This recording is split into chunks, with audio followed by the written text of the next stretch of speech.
पतंग और डोरी। बेटे को पिता की सबसे बड़ी सीख। एक बार एक व्यक्ति अपने बेटे के साथ पतंग उत्सव में गया। वहां लोग रंग बिरंगी पतंगे उड़ा रहे थे।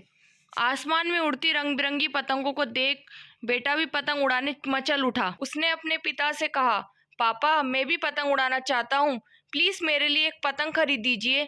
बेटे की इच्छा पूरी करने पिता पास ही की एक दुकान में गया।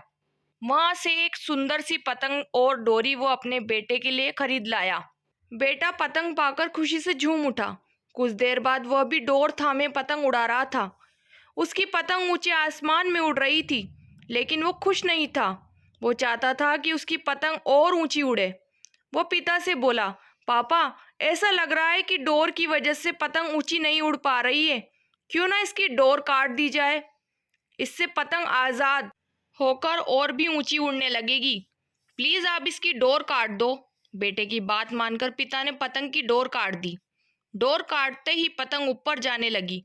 ये देख बेटा बहुत खुश हुआ, लेकिन कुछ देर बाद पतंग ऊपर जाने के बजाय नीचे आने लगी और एक मकान की छत पर जा गिरी। बेटा ये देख हैरत में पड़ गया। उसने ये सोचकर पतंग की डोरी काटी थी कि पतंग आसमान में और ऊंची उड़ने लगेगी, लेकिन वो तो नीचे गिर पड़ी। उसने पिता से पूछा, पापा ये क्या हुआ? पतंग आसमान में और ऊंची उड़ने की बजाय नीचे क्यों गिर पड़ी? पिता बोला, बेटा तुम्हें लग रहा था कि डोर पतंग को ऊंचा उड़ाने से रोक रही है, जबकि वास्तव में ऐसा नहीं था। डोर तो पतंग का सहारा थी।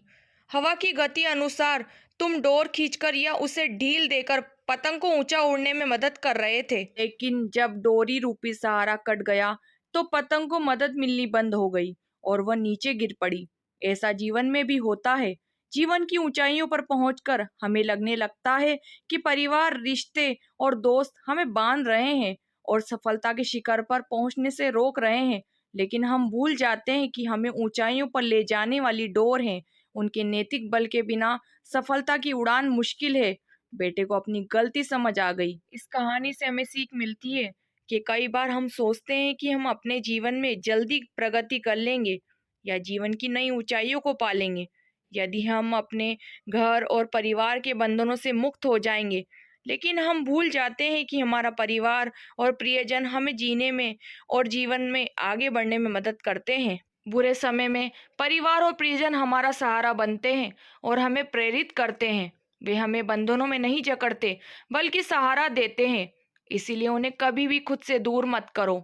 आपका कीमती समय देने के लिए दिल से शुक्रिया। उम्मीद करती हूँ कहानी पसंद आई होगी। चैनल पर नए हैं तो सब्सक्राइब करना ना भूलें, लाइक करें और ज़्यादा से ज़्यादा शेयर करें। मिलते हैं नई कहानी के साथ।